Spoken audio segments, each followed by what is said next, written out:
ইরফানকে জোর করে মায়েরা হসপিটালে নিয়ে যায়। এরপর ডক্টরের ট্রিটমেন্টে ইরফানের হাত ধীরে ধীরে রিকভার করতে শুরু করে। দেখতে দেখতে প্রায় 3 মাস পেরিয়ে যায়। এতদিন ইরফান না কখনো ড্রাইভ করতে পেরেছে, আর না তো কখনো কোনো কাজ ঠিকমতো করতে পেরেছে। হাত পুড়ে যাওয়ার পরও হাতের ওপর অনেক প্রেশার খাটিয়ে কিছু কাজ করায় ইরফানের হাতে আরও বেশি প্রবলেম হয়েছিল। ভার্সিটি থেকে একটা লম্বা সময়ের জন্য অবসর নেয়, সাথে অফিসের কাজেও ঠিকঠাক অ্যাটেন্ড করতে পারেনি। 2 হাত দিয়ে তেমন কাজ করতে পারেনি। এই জন্য তারেক নেওয়াজের ওপর কাজের প্রেশার বেশি পড়েছে। ইরফানের হাত এখনো পুরোপুরি রিকভার হয়নি। নিজের হাতে খেতে পারেনি, মাঝে মাঝে চামচ দিয়ে খায়। বেশিরভাগ সময় মায়েরা খাইয়ে দেয়। ঘড়ির কাঁটা দুপুর 2টার ঘর ছাড়িয়েছে। ইরফানের মতো কাজে ব্যস্ত থাকা মানুষগুলো হঠাৎ এতটা অবসর সময় কাটানো প্রচুর বিরক্ত সে। বাচ্চা বউ বিয়ে করার জ্বালা বুঝতে পারছে। মায়রার সামনে সে ফোন ধরলেও মায়রা চেঁচিয়ে ওঠে। ইরফান না পেরে ধমক দেয়, আবারও নিজেকে দমিয়ে নেয় মায়রার অসহায় মুখখানি দেখে। মায়রা হাতে প্লেট নিয়ে ঘরে প্রবেশ করে।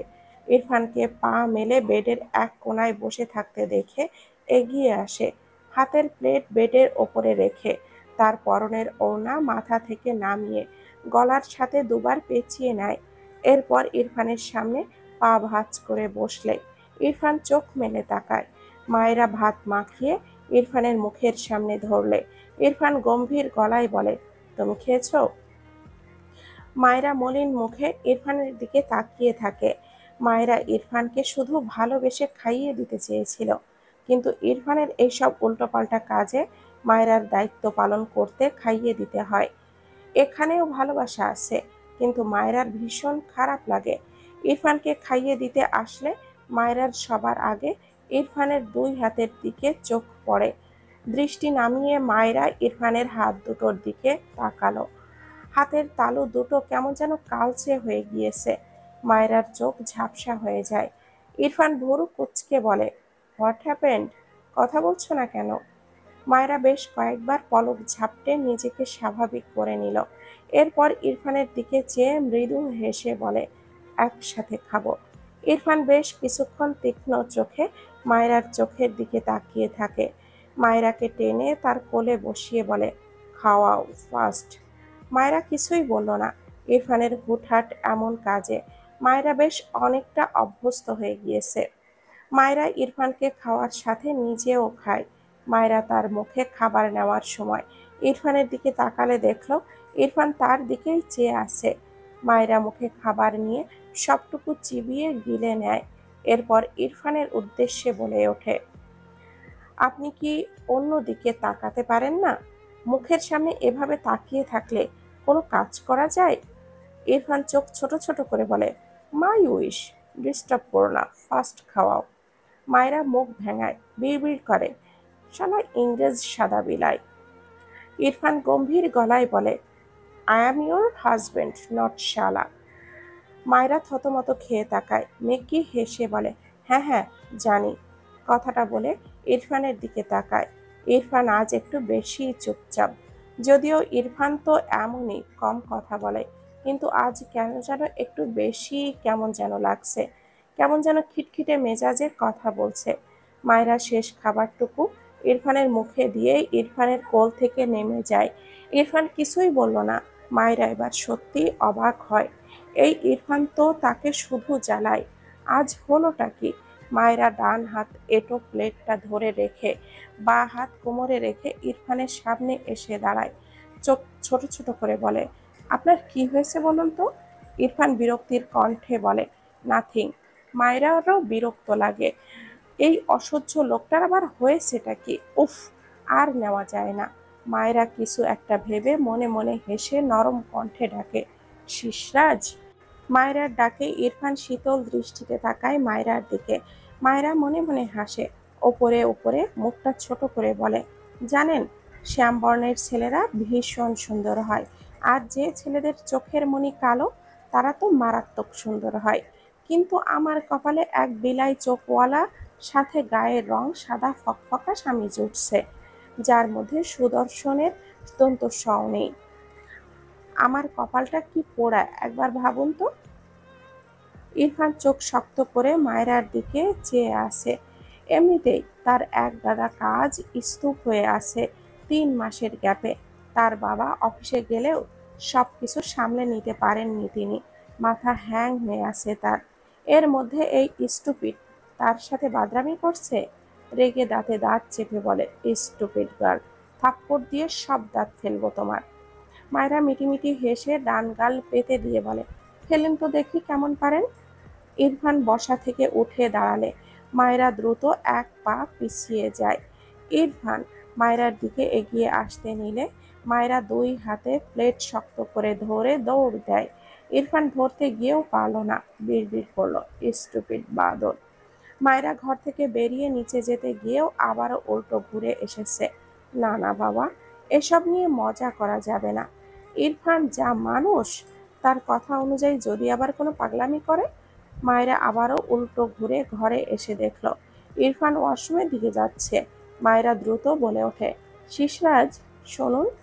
ইরফান পিছু ফিরে তাকায়। মায়েরা মৃদু হেসে বলে, আপনি দেখতে একটু আনকমন মানুষ, কিন্তু শ্যামবর্ণের ছেলেরা শুধু সুদর্শন হয়, আর আপনি ট্রিপল সুদর্শন পুরুষ। ইরফান মায়েরার দিকে এগিয়ে আসতে আসতে ঠোঁট বাঁকিয়ে বলে, আচ্ছা। মায়েরা লজ্জা পায়, আমতা আমতা করে বলে, আপনার চোখ দেখলে আমার লিওর চোখ ভেসে ওঠে। আপনি না থাকলে আমি লিওর চোখ দেখে দিন চালিয়ে দিতে পারবো। ইরফান চোখ মুখ কুঁচকে বলে, হোয়াট? মায়েরা মাথা নিচু করে মিটিমিটি হাসে। ইরফান ঘরের এক কোনায় ঘুমিয়ে থাকা লিওর দিকে তাকায়। চরম বিরক্ত সে। এটা মায়েরার এনে দেওয়া তার সবচেয়ে বড় ভুল ছিল। মায়েরা ইরফানের দৃষ্টি লিওর দিকে দেখে দ্রুত লিওর দিকে যেতে নেয়। তার আগেই ইরফান লিওকে 2 আঙ্গুলের সাহায্যে ওপরে টেনে তোলে। হঠাৎ এভাবে ধরায় বেচারা মিয়াও করে ডেকে ওঠে। ইরফানের ইচ্ছে করছে এর চোখ দুটো তুলে নিয়ে মার্বেল খেলতে। স্টুপিড বইয়ের স্টুপিড বিড়াল, দুটোই জ্বালিয়ে খায়। মায়েরা দ্রুত ইরফানের হাত থেকে লিওকে ছিনিয়ে নিয়ে কোলে নিয়ে বলে, ওর ওভাবে ধরেন কেন আপনি? একটা বাচ্চা ঘুমাচ্ছে, তবুও আপনার একটুও দয়া মায়া নেই। ইরফান বিরক্তির কণ্ঠে বলে, ওকে ফেলে দিয়ে এসো, গো। মায়েরা চোখ বড় বড় করে তাকায়। কত বড় খারাপ লোক ভাবা যায়। তার বিড়াল ছানাটার সাথে কেমন করে। ইরফান মায়েরার দিকে এগিয়ে আসতে নিলে মায়েরা দৌড় দেয় বাইরের দিকে। পিছু ফিরে বলে, এমন করেন কেন? আপনার চোখই বেশি সুন্দর। একদম আমার লিওর দিকে নজর দিবেন না, পাষাণ লোক একটা। ইরফান বিরক্ত চোখে চেয়ে থাকলো মায়েরার দিকে। এই বাদর জীবনেও ঠিক হবে না। ফোনের শব্দ পেয়ে এগিয়ে গিয়ে কল রিসিভ করে। ছোট করে আসছি বলে কল কেটে দেয়। এরপর দ্রুত রেডি হয়ে নেয়। হাত ঘড়ি পড়তে পড়তে একবার একবার তার 2 হাতের দিকে তাকালো। হাত দুটো ভালোই কালচে হয়েছে, সাথে এখনো কিছু কিছু জায়গায় বেশ ক্ষত। ইরফান মৃদু হাসলো। আবার মায়েরার কান্না মাখা মুখ চোখের সামনে ভাসলে ইরফানের মুখ মলিন হয়। সে নিজেকে শাস্তি দিয়ে, নিজে তো শাস্তি পেয়েছে অনেক, কিন্তু সাথে তার বাটফ্লাওয়ারকেও কষ্ট দিয়ে দিয়েছে। কষ্ট পাবেই বা না কেন? এই যে ইরফানের মতো এমন শক্তপোক্ত মানুষ কেমন নেতিয়ে গিয়েছে। ওপর থেকে যদি ভীষণ শক্ত থাকতো, কিন্তু মাঝে মাঝে জ্বরে আশেপাশে কোনো হুঁশ থাকতো না।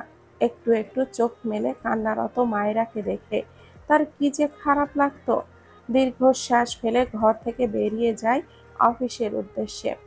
সময় তার গতিতে অতিবাহিত হতে থাকে, ঠিক যেমন মায়রার এইচএসসি এক্সাম চলে এসেছে। বেশ অনেকগুলো এক্সাম শেষ, আর 2টো এক্সাম বাকি আছে। এরপর প্র্যাকটিক্যাল। ইরফান বিজনেসের কাজে রাশিয়া এসেছে। ইম্পর্টেন্ট কাজ হওয়ায় আসতে হয়েছে, নয়তো মায়রাকে রেখে সে আসতো না। এরকম একটা টাইমে কাজ পড়েছে, মায়রাকে নিয়ে আসতে পারেনি, আবার কাজ ফেললেও রাখতে পারেনি। মাঝে বিজনেসের সময় দিতে না পারায় অনেক কাজ জমা হয়ে গিয়েছে।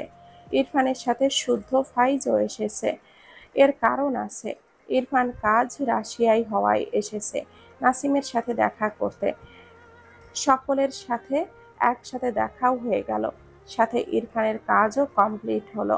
ফাইজ তার ছেলে প্রিন্সের সঙ্গে ভিডিও কলে কথা বলছে। ইরফান তাকিয়ে রইল সেই দিকে।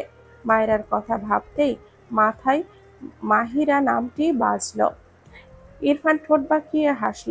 ফাইজ ইরফানের পাশে বসে ইরফানের দিকে তার ফোন করে।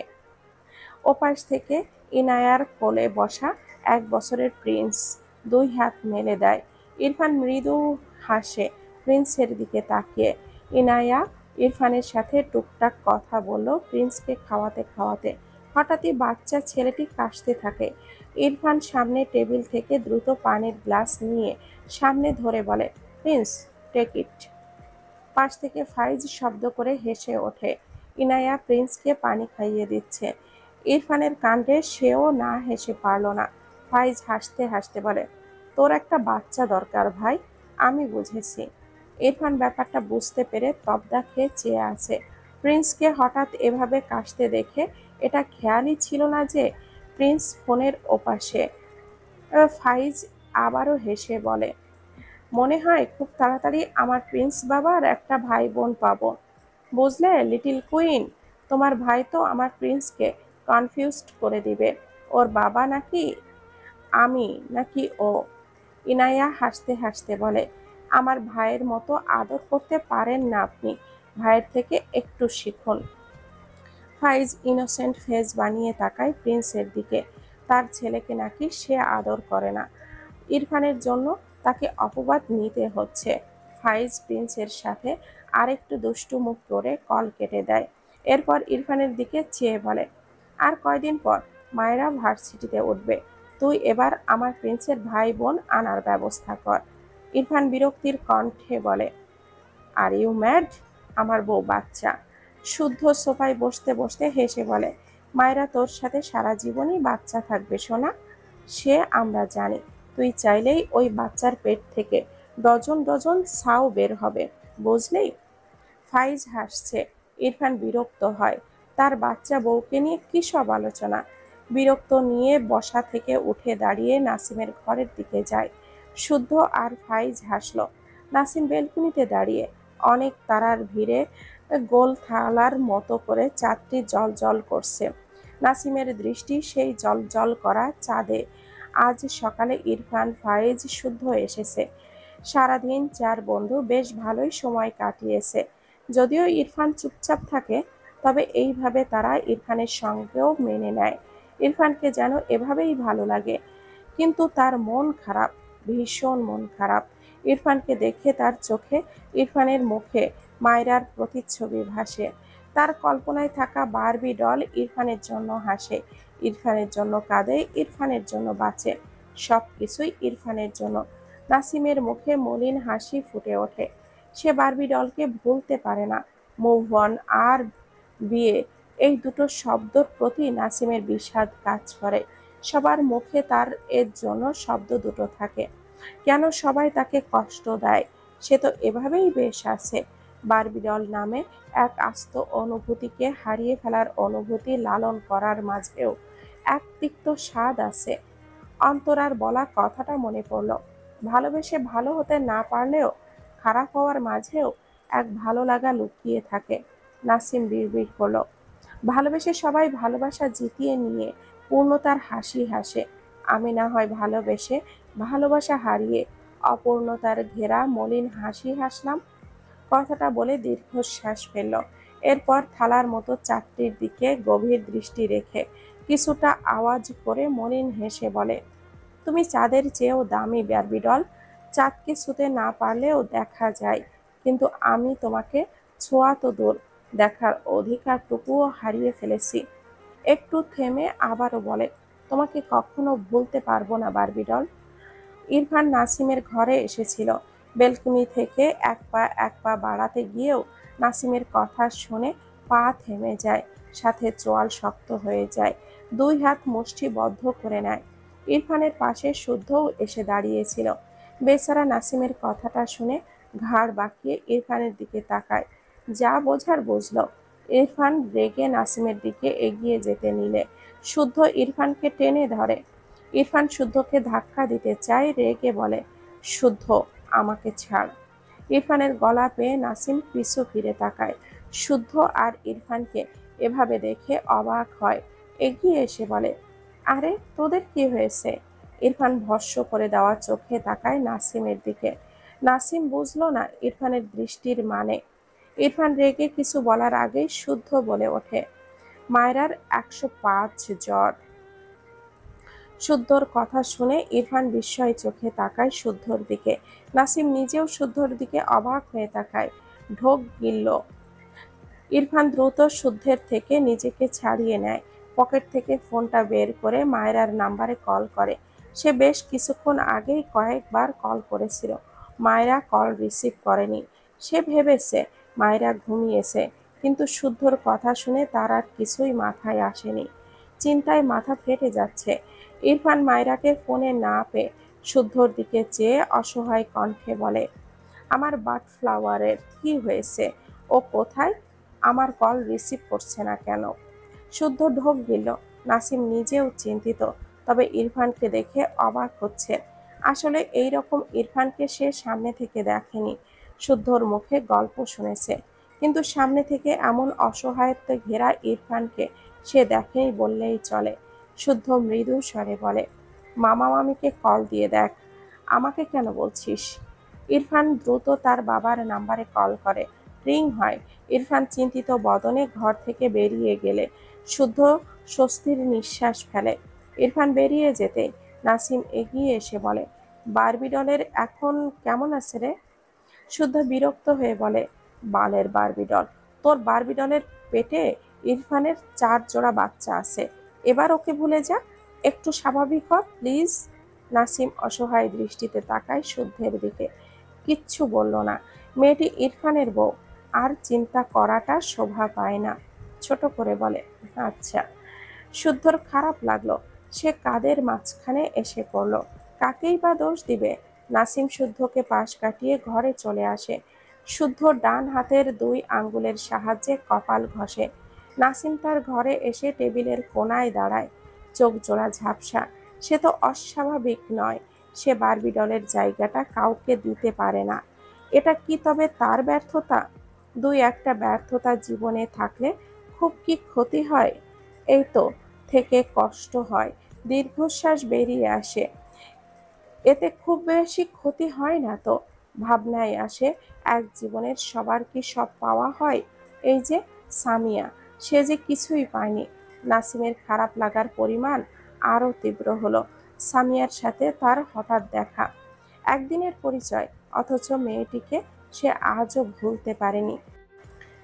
সামিয়ার ভেজা চোখ, মিষ্টি একটা মুখ, শান্ত স্বরে কথা বলার ভঙ্গি নাসিমের চোখে ভাসে। নাসিমের ইচ্ছে করে আল্লাহর কাছে সামিয়ার জন্য অভিযোগের পাতা খুলে বসতে। মেয়েটি কেন কিছু পেল না, আর নিজের জন্য আফসোস হয়। সে কেন সামিয়াকে তার পাশে পেল না? সামিয়া তার বন্ধু হওয়ার জন্য কেন থেকে গেল না?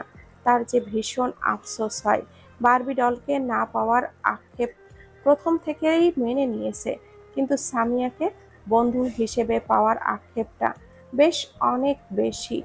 আল্লাহ কেন যেন তার জীবনের কিছু আসার আগেই সব কিছু কেড়ে নেয়, আর তাকে দিয়ে যায় একরাশ হতাশা, সাথে কিছু দীর্ঘশ্বাস, কখনো কখনো চোখের কোণে জমে থাকা পানি। নাসিম টেবিলের ড্রয়ারটি খুলে একটি কাগজ বের করে। কাগজটি 3টে ভাঁজ খোলে। প্রায় 6 মাস আগের সামিয়ার চিঠি। নাসিম পুরো চিঠিতে চোখ বোলায়। চিঠিটি পড়লে নাসিমের মনে হয় সামিয়া সত্যি তার এক ভীষণ আপন বন্ধু। তাদের ভীষণ মিল, কিন্তু এটা আর রাখতে চাইল না নিজের কাছে। দীর্ঘশ্বাস ফেলল। টেবিলের ওপর থেকে লাইটার নিয়ে কাগজটির কোণায় আগুন জ্বালায়। 2 সেকেন্ড যেতে না যেতেই শুদ্ধ নাসিমের হাত থেকে কাগজটি কেড়ে নেয়। নাসিম পিছু ফিরে শুদ্ধকে কিছু বলতে গিয়েও বলল না। শুদ্ধ কোনো রকমে আগুন নিভিয়ে বিরক্তির কণ্ঠে বলে, কি রে ভাই তোরা, কোন ইম্পর্টেন্ট কাগজটা পড়ানোর ভূত চাপালি মাথায়? কথাটা বলে কাগজটিতে দৃষ্টি দিয়ে মাথা উঁচু করতে গিয়েও পড়ল না। চোখে পড়ে একটি লেখা, প্রিয় শুদ্ধ সাহেব। শুদ্ধ চোখ সরালো না, ধীরে ধীরে নিচের দিকে দৃষ্টি দেয়। চিঠিটি পড়ার পর নাসিমের কথা শুনে শুদ্ধ বেশ অনেকক্ষণ চুপ করে থাকলো। তার প্রতিক্রিয়া বোঝা যায় না। হঠাৎই দীর্ঘশ্বাস ফেলে বলে ওঠে, মেয়েটি বেঁচে থাকলে আমি নিজ দায়িত্বে ওর জীবন সাজিয়ে দিতাম। নাসিম কৌতুক স্বরে বলে, দ্বিতীয় বিয়ে করে সাজাতি নাকি? শুদ্ধ চোখ ছোট ছোট করে তাকায় নাসিমের দিকে, রেগে বলে, তোর মতো দেবদাস হয়ে ঘুরতো না অ্যাটলিস্ট। ওকে আমার চেয়েও 1000 গুণ সুদর্শন পুরুষের সাথে বিয়ে দিতাম। মানুষ চাইলে সব পারে, সেটা তোকে দেখাতাম। নাসিম কিছুই বলল না। মানুষ মুখে অনেক কিছুই বলে, সবই এত সহজ? ফারহার কিছু হলে শুদ্ধ কি করত? যখন ভার্সিটিতে পড়তো তখন তো ফারহাকে পাবে না ভেবে শুদ্ধ চিরকুমার থাকার কথাই ভাবত। এই ব্যাপারে প্রশ্ন করতে চেয়েও করল না। কথায় কথা বাড়ে, তার ভালো লাগছে না। শুদ্ধও আর কিছু বলল না। লাইটার দিয়ে তার হাতে থাকা সামিয়ার চিঠির কোণায় আগুন ধরিয়ে দিয়ে বলে ওঠে, সরি সামিয়া, আমার প্রতি তোমার অনুভূতিকে ছোট করছি না, কিন্তু তুমি বেঁচে থাকলে এতদিনে তুমি অন্যের বউ থাকতে। কি জানি তুমি যার ভাগ্যে ছিলে সে বেচারার কপালে বউ জুটছে নাকি তোমার অভাবে শুকিয়ে শুকিয়ে কঙ্কাল হয়ে যাচ্ছে। নাসিম হতাশ কণ্ঠে বলে, তুই এটা নিয়েও মজা করবি? শুদ্ধ মৃদু হেসে বলে, করিনি, বললাম তো ও বেঁচে থাকলে বিয়ে হয়ে যেত ওর। যে মেয়ের ঘটক আমি হতাম, সে মেয়ের জীবনে দুঃখ থাকতো না। কিন্তু আমি তো সুযোগ পেলাম না। নাসিম ভুরু কুঁচকে বলে, এটা পুড়িয়ে ফেললি কেন? শুদ্ধ দীর্ঘশ্বাস ফেলে বলে, কারণ ওর অনুভূতি আমাকে ঘিরে, আর আমার অনুভূতি ফারহাকে ঘিরে। আমি মেয়েটির অনুভূতির মূল্য কখনো দিতে পারতাম না, যার ফলস্বরূপ আমাকে ঘিরে মেয়েটির মাঝে যাই ছিল সবকিছু মূল্যহীন। আর মূল্যহীন সবকিছুই পুড়িয়ে ফেলতে হয়, সেটা হোক যে কোনো জিনিস বা অনুভূতি। নাসিম বুঝল শুদ্ধ তাকে কথাটা ইন্ডিকেট করে বলছে। সে মৃদু হেসে বলে, আমি হয়তো ব্যর্থ, তবে কিছু ব্যর্থতায় প্রশান্তি থাকে, যা তুই বুঝবি না, কারণ তুই তো পূর্ণতার প্রতীক। শুদ্ধ অসহায় চোখে চেয়ে রইল, বলার মতো কিছুই খুঁজে পায় না। নাসিমকে কিছু বলে লাভ নেই, খুব ভালো করেই বুঝল। ইরফান নাসিমের বাসা থেকে বেরিয়ে তারেক নেওয়াজের সাথে কথা বলে। মায়েরা আসলেই ঘুমিয়ে গিয়েছে, জ্বর আসেনি। ইরফান বুঝেছে শুদ্ধ আর তার সাথে নাসিমের ঝামেলা আটকানোর জন্যই গর্ধবটা মিথ্যা বলেছে। ইরফান আর নাসিমদের বাড়িতে যায়নি, সে তার কাজে ব্যস্ত হয়ে গিয়েছে। মোটামুটি তার কিছু কাজ গুছিয়ে নেয়। আপাতত তার মন এখানে টিকছে না, এরপর মায়েরার সাথে করে আনবে। এভাবে একা একা থাকা ইম্পসিবল। এরপর ইরফান শপিং মলে যায়। নাসিমের কথাগুলো ভাবতেই হাজার বিরক্তি রাগ এসে জমা হয় তার মাঝে। ইরফানের ইচ্ছে করলো সে এই পুরো শপিং মলের সব বোরখা নেকাব কিনে মায়রাকে তার মধ্যে ডুবিয়ে রাখবে। তাহলে নাসিম আর কখনো ভুল করেও তার বাট ফ্লাওয়ারকে দেখতে পাবে না, বা নাসিমের মতো কেউ যেন তার বাট ফ্লাওয়ারকে দেখে এইসব অনুভূতি ক্রিয়েট না হয়। আগে বুঝলে সে তার বাট ফ্লাওয়ারকে জন্ম থেকেই নিকাবের মধ্যে ঢুকিয়ে রাখত। অনেক বড়সড় দুটো লাগেজ ভরে মায়েরার জন্য অনেকগুলো নিকাব কিনে নেয় ইরফান। বিভিন্ন কালারের নিকাব কিনেছে, তবে প্রায় অর্ধেকের বেশি কালো কালারের। প্রতিটি নিকাবের সাথে ম্যাচিং করে সেম কালারের বোরখা কিনেছে। নিকাবের সংখ্যা গুনে গুনে 100টা, সাথে ম্যাচিং করে বোরখা। দুটো লাগেজ ভরে গিয়েছে। ইরফান বাংলাদেশের ফ্লাইটের জন্য সব ব্যবস্থা করে মায়রার জন্য শপিং করেছে। এয়ারপোর্টে যাওয়ার আগে অনেক চিন্তা ভাবনা করে ইরফান নাসিমের নাম্বারে কল করে। সে চলে যাচ্ছে এটা জানিয়ে ডিরেক্ট বলে, নাসিম তোকে বিয়ে করতে হবে। নাসিম চুপ থাকে। ইরফান মাথাটা আবারও ধীরে ধীরে গরম হতে থাকে। নিজেকে সামলে শক্ত গলায় বলে, তুই বিয়ে না করলে আমাদের আর কখনো দেখা হবে না। নাসিম নির্জীব চোখে চেয়ে রইল। নাসিমকে চুপ থাকতে দেখে ইরফান রেগে কলটা কেটে দেয়। প্লেনে ওঠার পর নিজের উসখুস কমাতে নাসিমের নাম্বারে একটা মেসেজ করে, বলেছিলাম মৃত্যুর আগ পর্যন্ত ফাঁসির দড়ি গলায় ঝুলবে, অ্যান্ড ইটস ট্রু। খুশি হওয়ার প্রয়োজন নেই। ইরফান মেসেজটি দেখে নাসিম এত খারাপ লাগার মাঝেও শব্দ করে হেসে দেয়। সেই হাসিতে হাজারো তৃপ্তি মিশে আছে। মানুষ যেমন অনেক কিছু পায় না, তেমনি আবার অনেক কিছু পেয়েও যায়। এই যে সে ইরফানের মতো একজন বন্ধু পেয়েছে, এই পাওয়াটাও কম কি? কখনো না। মায়েরা সকাল সকাল ঘুম থেকে উঠে পড়তে বসেছে। আজ তার বায়োলজি এক্সাম। এই এক্সাম শেষ হলে আর একটা এক্সাম বাকি আছে। সকাল সকাল ফ্রেশ মাইন্ডে বেশ অনেকক্ষণ বই পড়ল। এরপর কলেজ ড্রেসের বোরখা বের করে বোরখা পরে নেয়। এরপর হেজাব মাথায় বেঁধে নেয়। হঠাৎই খেয়াল করলো কাবার্ডের এক কোণা থেকে কিসের যেন কাগজ পড়লো মেঝেতে। মায়েরা নিচু হয়ে কাগজটি হাতে তুলে দেখলো এটা একটি ছোটখাটো খামের মতো। মায়েরা ভেতর থেকে দুটো কাগজ বের করে তাতে চোখ বুলায়, দৃষ্টিতে বিস্ময় ভর করে। খুব ভালো করে না বুঝলেও বুঝলো এটা ইরফানের কানাডার পিএইচডি করতে যাওয়ার কাগজ, সাথে পাসপোর্ট। মায়রার কি যে খারাপ লাগছে, ইরফান তাকে রেখে পিএইচডি করতে চলে যাবে। ভাবনার মাঝেই মনে হলো ঘরে কেউ প্রবেশ করেছে। মায়েরা মাথা তুলে তাকালে ইরফানকে দেখে বিস্ময় চোখে তাকায়। ইরফান গতকাল রাশিয়ায় গিয়েছে, আরো 2 দিন পর আসার কথা। আজকেই হঠাৎ সামনে দেখে মায়েরার মনে হচ্ছে সে বোধহয় অধিক চোখে বেশি দেখছে। ইরফান গটগট পায়ে এগিয়ে এসে মায়েরার সামনে দাঁড়ায়, মৃদু স্বরে বলে, বাটফ্লাওয়ার, আমার কল রিসিভ করো না কেন তুমি? হোয়াই? থাপ্পড় খেতে চাও? মায়েরা জিভ দিয়ে ঠোঁট ভিজিয়ে কিছু বলতে চায়, তার আগেই ইরফান মায়েরার কোমরে বাঁ হাত রেখে মায়েরাকে টেনে আনে তার দিকে। ডান হাত মায়েরার গালে রেখে মায়েরার ঠোঁট জোড়া আঁকড়ে ধরে। মায়েরা ইরফানের দিকে হেলে যায়। ইরফান মায়েরাকে তার সাথে শক্ত করে জড়িয়ে নেয়। চোখ বুজে রেখে ডান হাতে ধীরে ধীরে মায়েরার বাঁধা হেজাব খুলে দেয়।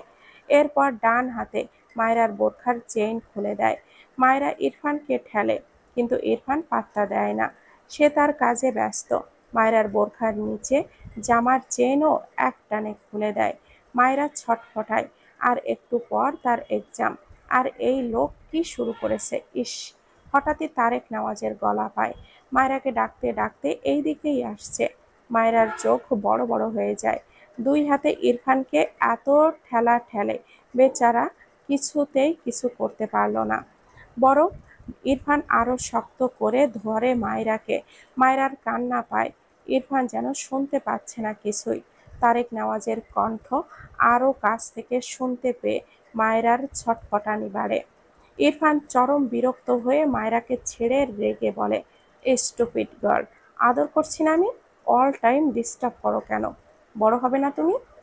মায়েরা ইরফানের কথা শুনল কিনা মেঝে থেকে হিজাবটা কুড়িয়ে নিয়ে ওয়াশরুমের দিকে দৌড় লাগায়।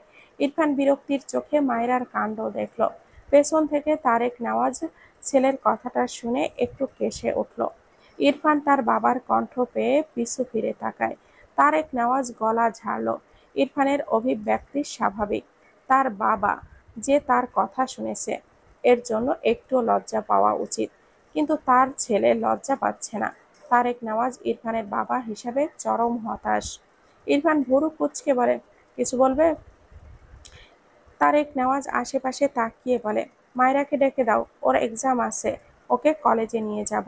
ইরফান মৃদু স্বরে বলে, তোমাকে যেতে হবে না, আমি ওকে রাখতে যাব। তারেক নেওয়াজ সাথে সাথেই বলেন, কেন? ইরফান ভুরু কুঁচকে বলে, কজ ও আমার বউ। তুমি তোমার বউ? তারেক নেওয়াজ ইরফানকে থামিয়ে দিয়ে বলে, হ্যাঁ হ্যাঁ, তোমার আম্মু, মানে আমার বউ, আমাকে ডাকছে। হয়তো অনেক ইম্পর্টেন্ট কাজ আছে। তুমি তাহলে তোমার বউকে রেখে এসো। ইরফান ছোট করে বলে, ওকে। তারেক নেওয়াজ স্বস্তির নিঃশ্বাস ফেলল। ইরফানের দিকে চেয়ে ভাবল, তাকে কত মেপে মেপে কথা বলতে হয় এই ছেলেটার জন্য। একটুও মিল নেই তার সাথে, একদম উল্টো। সে কি সুন্দর সভ্য, আর তার ছেলের অসভ্য বলাই যায়। ইরফান তার বাবাকে তার দিকে চেয়ে বলে, আরে কিছু বলবে? তারেক নেওয়াজ মাথা নেড়ে বলে, তুমি চাইলে রেস্ট করো, মাত্রই তো ফিরলে, আমি মায়ের আম্মুকে ড্রপ করে দিচ্ছি। ইরফান ডান হাত পকেটে গুজে রেখে বলে, ওকে, কলেজে ড্রপ করে এসে আমি রেস্ট করব, নো প্রবলেম। তারেক নেওয়াজ আর কিছুই বলল না। সত্যি বলতে তার ভালো লাগে মায়রার প্রতি ইরফানের এত কেয়ার দেখে। মায়রা ওয়াশরুম থেকে তারেক নেওয়াজের গলা পেয়ে বুঝল তিনি চলে গিয়েছেন। গলার সাথে হেজাব জড়িয়ে ওয়াশরুম থেকে বেরিয়ে কোনো মতে তার দিকে না তাকিয়ে দৌড়ে গিয়ে ইরফানকে জড়িয়ে ধরে। ইরফান বুঝতে পারেনি, শরীর হালকা ঝাঁকি দিয়ে ওঠে। মায়রার কাণ্ডে কিছুটা অবাক হয়, দুই হাতে জড়িয়ে নিয়ে মৃদু স্বরে বলে, হোয়াট হ্যাপেন্ড? মায়রা ইরফানের বুকে নাক ঘষল, এরপর মাথা তুলে তাকায়, অসহায় কণ্ঠে বলে, আপনি আমাকে রেখে কানাডা চলে যাবেন শিশরাজ? আপনি আবার আমাকে ভুলে যেতে চাইছেন?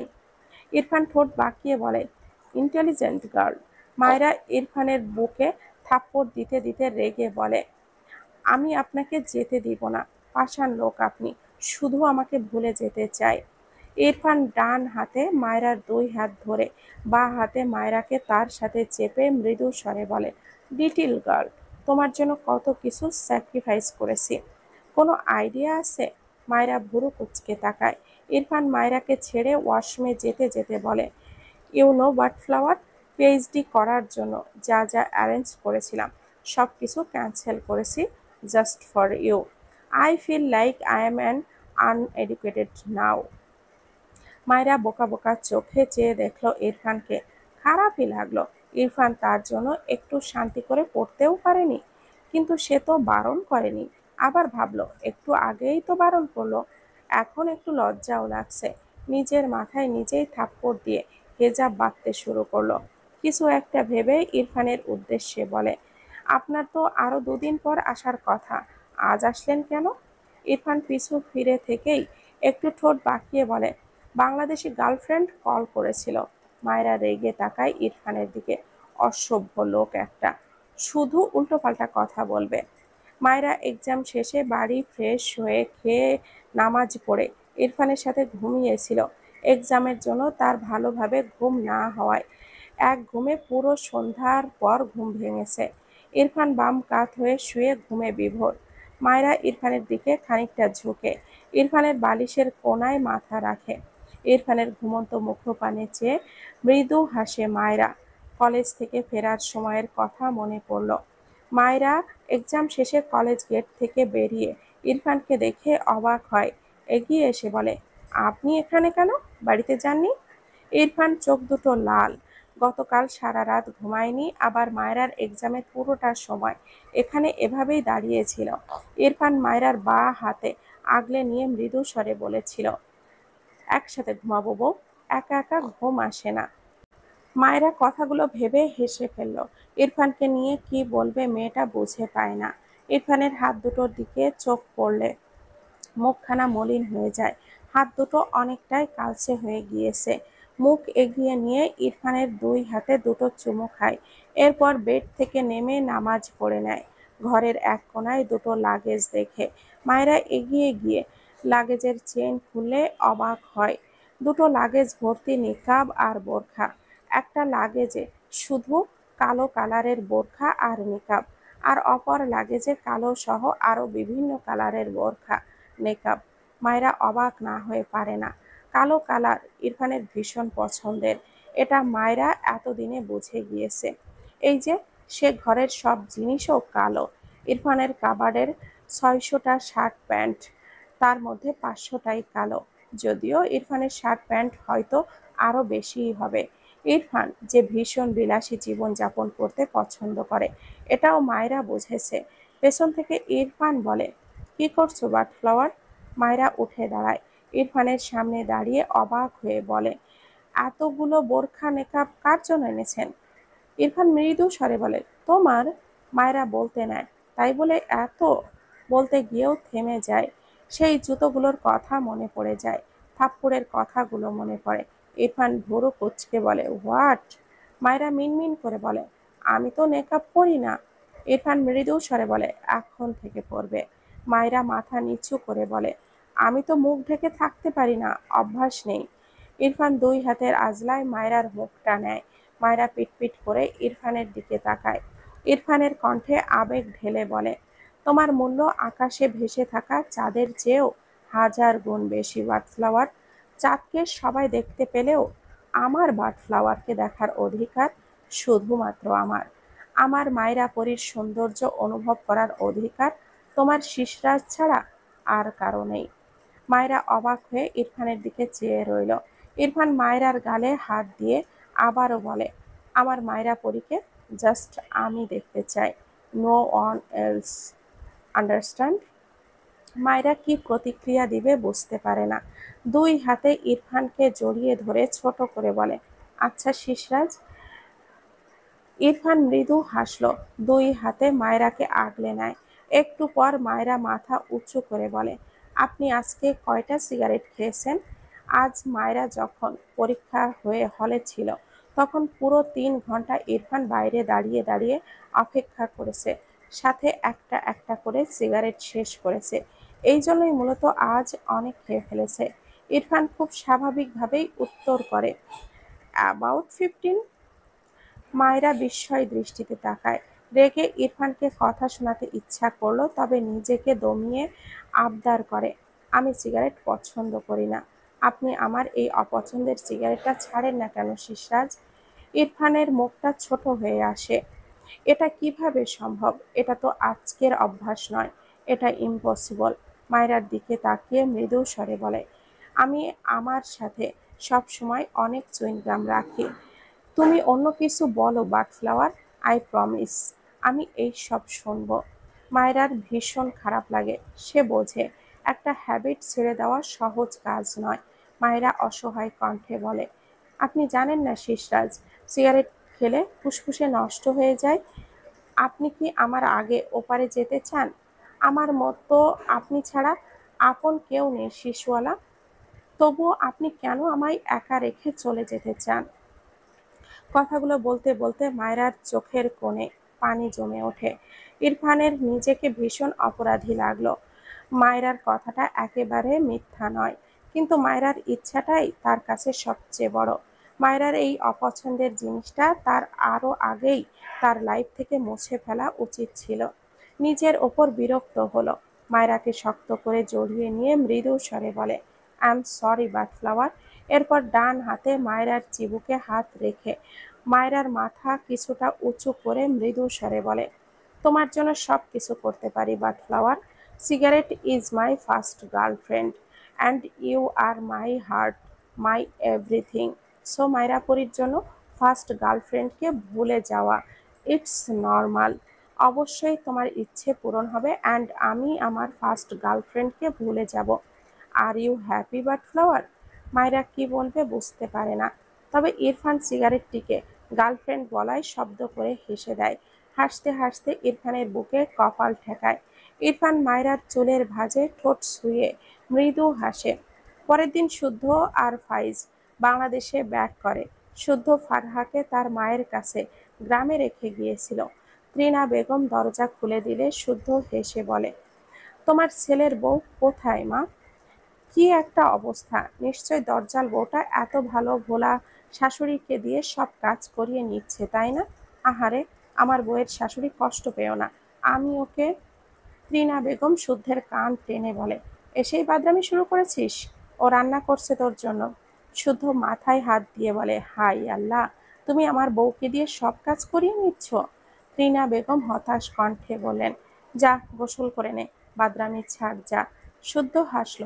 ত্রিনা বেগম শুদ্ধের সাথে টুকটাক কথা বলে তার ঘরের দিকে গেলে শুদ্ধ রান্নাঘরের দিকে যায়।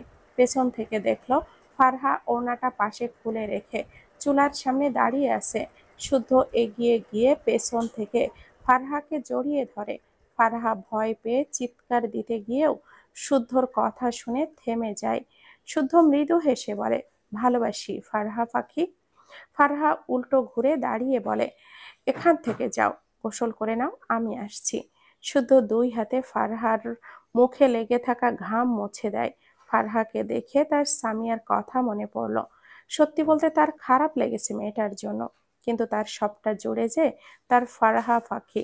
ফারহা শুদ্ধকে চুপচাপ দেখে বলে, কি হয়েছে তোমার? শুদ্ধ ফারহার দুই হাত ধরে হাতের উল্টো পিঠে চুমু আঁকে। ফারহা অবাক হয়ে বলে, কি করছো? আমি রান্না করছি, হাত এঁটো। শুদ্ধ হাসলো, ফারহাকে জড়িয়ে ধরে বলে, অনেক ভালোবাসি ফারহা পাখি। ফারহা কিছু বলতে গিয়ে পেছনে শাশুড়ি মাকে দেখে বিড়বিড়িয়ে বলে, ছাড়ো আমায়, মা এসেছে। শুদ্ধ ফারহাকে ধরে রেখে গলা চড়িয়ে বলে, মা জানো, বউকে ছাড়া একদম থাকা যায় না, মারাত্মক মিস করেছি। এখন আমার বউকে কি ছাড়া উচিত তুমিই বলো। ত্রিনা বেগম তার ঘরের দিকে যেতে যেতে মৃদু হাসলো। তার এই ছেলেকে নিয়ে আর পারে না। ইরফান লাস্ট 6 মাস আগে নাসিমের সাথে দেখা করতে গিয়েছিল। আবারও 6 মাস পর গত 3 দিন আগে তার সাথে দেখা করে এসেছিল। নাসিম অফিস থেকে ফিরে ফ্রেশ হয়ে আসে। ডাইনিং রুমে এসে খাবার খুঁজলে সব পাত্র একদম ফাঁকা দেখে নাসিম অসহায় মুখ করে থাকে। তার মা কয়েকদিন হলো আবার জেদ ধরেছে তাকে বিয়ে করাবে। তার বিজনেস পার্টনারের একটা মেয়ে, বয়স 22 কি 23 হবে। মেয়েটি তার মায়ের কান ভাঙিয়েছে কিভাবে জানো? নাসিম বিরক্ত। মেয়েটির সঙ্গে তার প্রায় দেখা হতো, টুকটাক কথা হতো। এখন সে সেই মেয়েটিকে বিয়ে করে নিবে? ব্যাপারটা এতটা হাস্যকর লাগে তার কাছে। তার মা এসব নিয়ে তার ওপর রেগে রান্না করেনি। নাসিম আর কি করবে, সে নিজেই রান্নাঘরে গিয়ে নুডলস রান্না করে নেয়। এরপর তার মা আর তার জন্য দুটো বাটিতে নিয়ে তার মায়ের ঘরের দিকে যায়। এগিয়ে গিয়ে মায়ের পাশে বসে মৃদু স্বরে ডাকে, মা। ভদ্র মহিলা চোখ বুজে রেখেই বললে, ঘরে বউ না আনলে এখন থেকে এভাবেই খেয়ে থাকতে হবে। মায়ের কথায় নাসিম মৃদু হেসে বলে, হবে না। তোমার ছেলে রাঁধতে জানে একটু আধটু, তোমাকে সহ রান্না করিয়ে খাওয়াবো। নাসিমের মা কথাটা শুনে তড়িঘড়ি করে উঠে বসে। নাসিমের হাতে রান্না করা নুডলস দেখে তিনি অবাক হয়। তিনি ভেবেছিলেন নাসিমকে এভাবে বললে হয়তো মানাতে পারবে, কিন্তু তিনি ব্যর্থ। উল্টো তার ছেলে তার জন্য সহ রেঁধে এনেছে।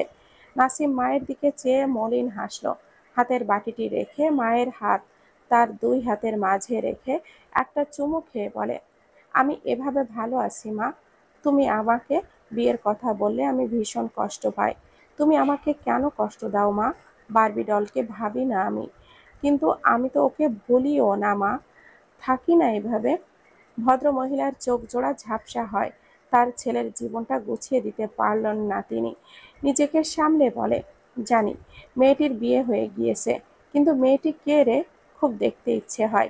কার জন্য আমার ছেলের জীবনের একটি অংশ থেমে গেল। নাসিম দীর্ঘশ্বাস ফেলল, মৃদু হেসে বলে, কখনো পূর্ণতা সুন্দর, কখনো অপূর্ণতা, আবার কখনো আক্ষেপ। তুমি আমার না হওয়া বারবি ডলকে না দেখার আক্ষেপ রাখো, আমি সামিয়াকে বন্ধু হিসেবে না পাওয়ার আক্ষেপ রাখি। এটাই সুন্দর।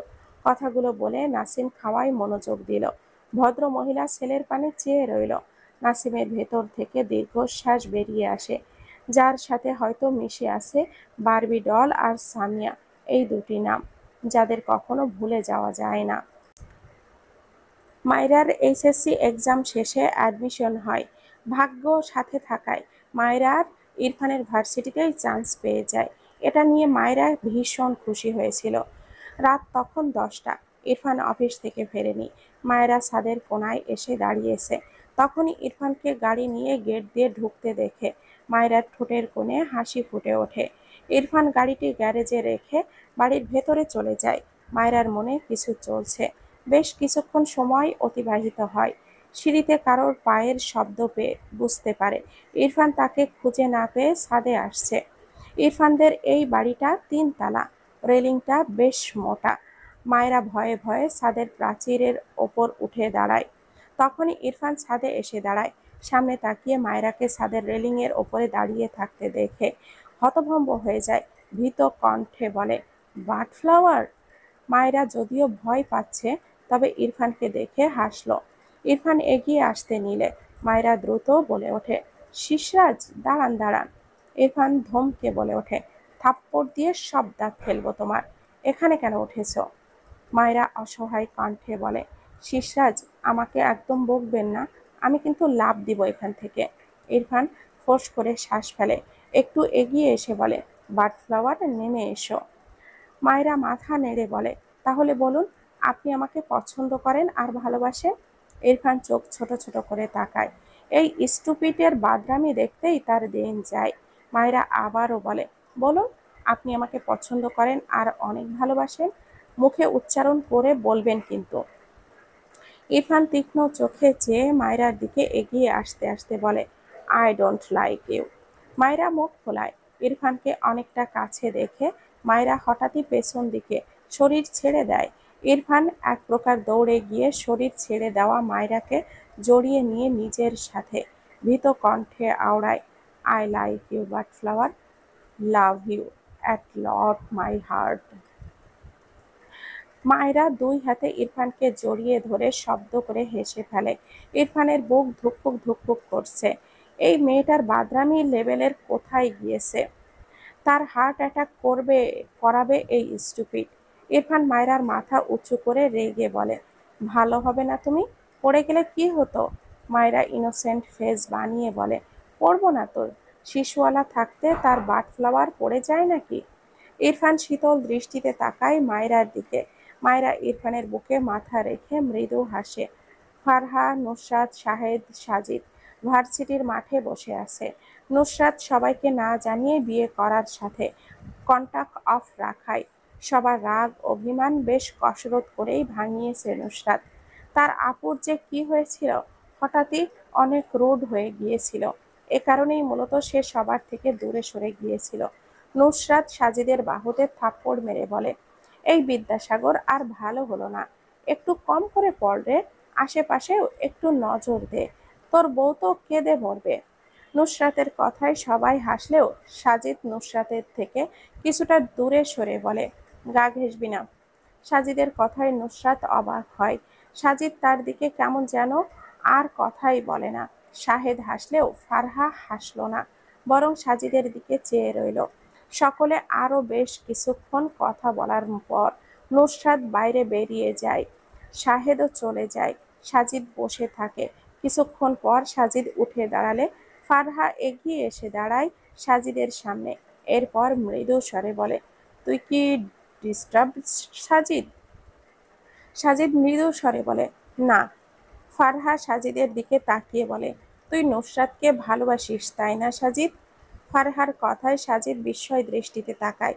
ফারহা আফসোসের সুরে বলে, ওর থেকে লুকিয়ে রাখলি কেন? আমরা যখন একসাথে ছিলাম তখন জানিয়ে দিলে অ্যাটলিস্ট ও হয়তো এখন বিবাহিত থাকতো না। সাজিদ বেশ কিছুক্ষণ চুপ থাকলো। এরপর মৃদু হেসে বলে, আমি মধ্যবিত্ত ঘরের ছেলে ফারহা, টিউশন করে পেট চালাই। আমরা মধ্যবিত্তরা ভালোবাসতে পারলেও সেই ভালোবাসা চাওয়ার দুঃসাহস আমাদের নেই। কথাটা বলে সাজিদ দীর্ঘশ্বাস ফেলে। এরপর উল্টো ঘুরে যেতে যেতে বলে, ওকে বলিস না ফারহা, ও বিদেশি বরের সাথে সুখেই থাকবে। ফারহা অসহায় চোখে চেয়ে রইল। তার মনে পড়ল সামিয়ার কথা, মনে পড়ল নাসিমের কথা, এরপর মনে পড়ল জাহারার কথা। ইরফানের খালাতো বোন জাহারা, যে মেয়েটি ইরফানের জন্য এই ভার্সিটি বাদ দিয়েছিল, বিয়ে করবে না বলে কত অশান্তি করেছে শুনেছে, কিন্তু সবশেষে অনেক কষ্টে বিয়ে দিয়েছিল জাহারাকে, খুবই সাদামাটাভাবে। এখন হয়তো ভালোই আছে সে, কিন্তু বাকিদের জীবন কেমন যেন ছন্নছাড়া হয়ে গেল। সাজিদের পরিণতি কি হবে? কথাগুলো ভেবে ফারহার মনটা খারাপ হলো। শুদ্ধ অন্তরাকে দেখে বলে, কিরে, কি অবস্থা? অন্তরা ভার্সিটির গেট দিয়ে ভেতরে প্রবেশ করে বলে, এই তো চলছে। বিয়ের দাওয়াত দিলি না যে? অন্তরা হেসে বলে, আমাদের মতো মানুষদের জন্য বিয়ে করা তো দূর, বিয়ে শব্দটাতেই ঘৃণা জমে গিয়েছে। শুদ্ধ দীর্ঘশ্বাস ফেলল। অন্তরা ফারহার সাথে টুকটাক কথা বলে বেরিয়ে যায়। নুসরাত নাকি বেরিয়ে গিয়েছে। শুদ্ধ ফারহার হাতটা ধরে হাঁটতে হাঁটতে বলে, মন খারাপ কেন পাখি? ফারহা মলিন মুখে বলে, কিছু মানুষের জীবনে ভালোবাসা শুধুই কষ্ট দেয় কেন? শুদ্ধ একটু ভেবে বলে, কারণ সেই কিছু মানুষের ভালোবাসা একতরফা হয়। দুই তরফা ভালোবাসা হলে সেই ভালোবাসা 99% মানুষ জিতে যায়, যেখানে এক আকাশ সমান প্রশান্তি থাকে। এই যেমন আমি ফারহাকে ভালোবেসে পেয়েছি। ফারহা মৃদু হাসল। শুদ্ধ হেসে বলে, ভালোবাসি পাখি। সন্ধ্যার পর ইরফান মায়রাকে নিয়ে গ্রামের বাড়ি এসেছে। মায়রা লাবিবকে কোলে নিয়ে বসে আছে। লাবিব মায়রার উদ্দেশ্যে বলে, আপুই, আমাকে তুমু কাচ্ছ না কিনু? ইরফান চোখ ছোট ছোট করে বলে, কজ হাজবেন্ডদের কিস করতে হয়।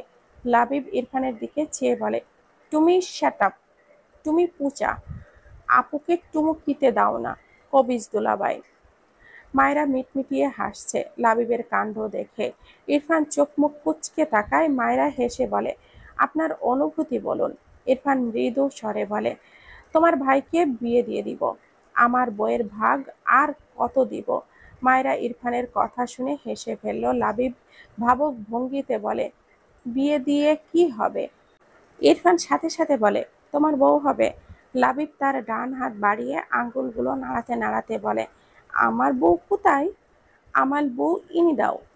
লাবিবের কথা শুনে মায়েরা জোরে জোরে হাসতে থাকে। ইরফান নিজেও একটু ঠোঁট বাঁকালো।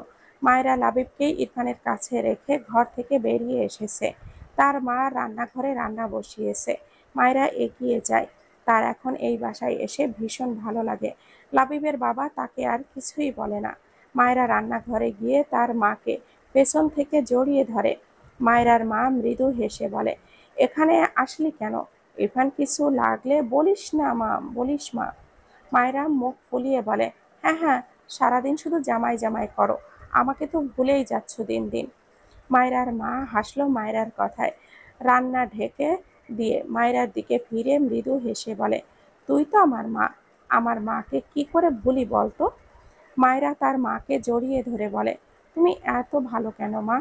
ভদ্র মহিলা মায়েরাকে বাঁ হাতে জড়িয়ে রেখে ডান হাতে খাবার নাড়তে নাড়তে বলে, আমার মেয়ের মন ভালো তাই, আর তার মাও তার কাছে ভালো। মায়েরা হাসলো। মায়ের সাথে হেলান দিয়ে রান্না দেখতে লাগলো।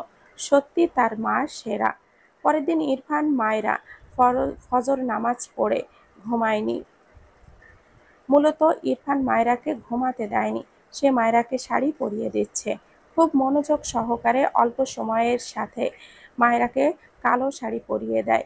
সবশেষে হাঁটু মুড়ে বসে একটা একটা করে শাড়ির কুচি ঠিক করে দেয়। মায়রা মৃদু হেসে তাকিয়ে আছে ইরফানের দিকে। ইরফান তার কাজ শেষ করে বসা থেকে উঠে দাঁড়ায়। একে তো মায়রাদের এখানে এসি নেই। ইরফান ঘেমে নেমে একাকার হয়ে গিয়েছে। মায়রা অসহায় কণ্ঠে বলে, আপনি কি গোসল করবেন? ইরফান মায়রার দিকে তাকায়। মায়রা খোপা করা চুলগুলো ছেড়ে দিল। এরপর মায়রার দুই গালে হাত রেখে মৃদু স্বরে বলে, আগে তোমাকে রেডি করিয়ে নিব।